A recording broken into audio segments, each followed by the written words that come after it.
Los Angeles is full of so many stories. It's just this massive metropolis, and people from all over the world come, and there are all types of issues. We've had some of the, the Hillside Strangler, Richard Ramirez Night Stalker. I worked that case. I'll talk about that later. And sometimes people would call up and they just do, they just want police just to show up for whatever reason. I was working in Van Nuys at the time with an officer, with a partner, and we get a call, and working mid-PMs, and we get a call, sun's starting to go down, and it was around Riverside Drive, the south area of Van Nuys, going up into the hills.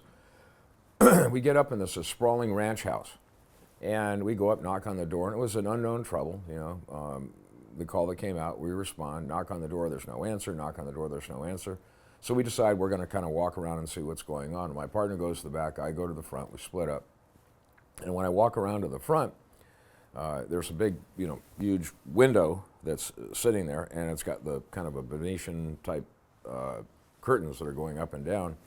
And I'm trying to look in through the little slits that are in between these individual panels and partitions. And all of a sudden it opens up, and this woman's staring at me. She's an older woman, probably in her 80s, and she's got no eye. She got one eye, and the other eye is just a black socket.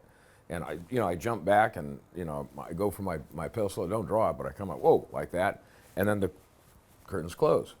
Call my partner, hey, let's go. She's in here and everything else. So we come around to the front, knock on the door, and we knock on the door, and I tell him, hey, there's a woman in here. She's older. She only got one eye. He looks at me like, yeah, okay, not a big thing. Well, opens the door, and this same woman got two eyes now.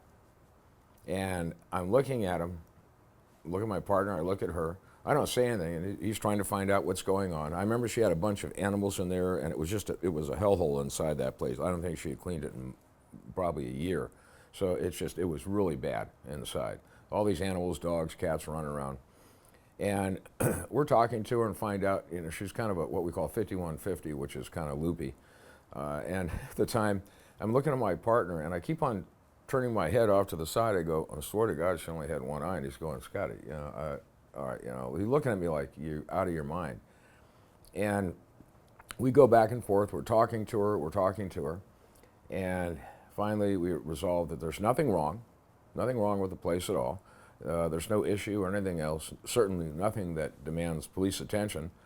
So as we get ready to go, my partner walks out the front door, and I turn around to say, if you have any other problems, give us a call. And guess what? She's taken her eye out again, and she's looking at me with, this black socket, one eye, black socket. She got her eye in her hand, and then she slams the door as I walk out. And it was like she just literally messing with me, knowing that I was telling my partner that she only had one eye, and she had put the other fake one back in. And when she looked at it, she looked straight ahead, so you couldn't tell, if it was a fake eye or not, because that eye wasn't moving. Her other eye that was operable was looking straight ahead. So I thought that was kind of funny. It's just one of those things. The thing that did scare me, though, was about 2 feet away to suddenly have this head pop up with only one eye and a big black eye socket out of nowhere. So you do get these unusual calls that you couldn't, like I said, you couldn't make up in a Hollywood script to save your life. But that was a one-eyed woman.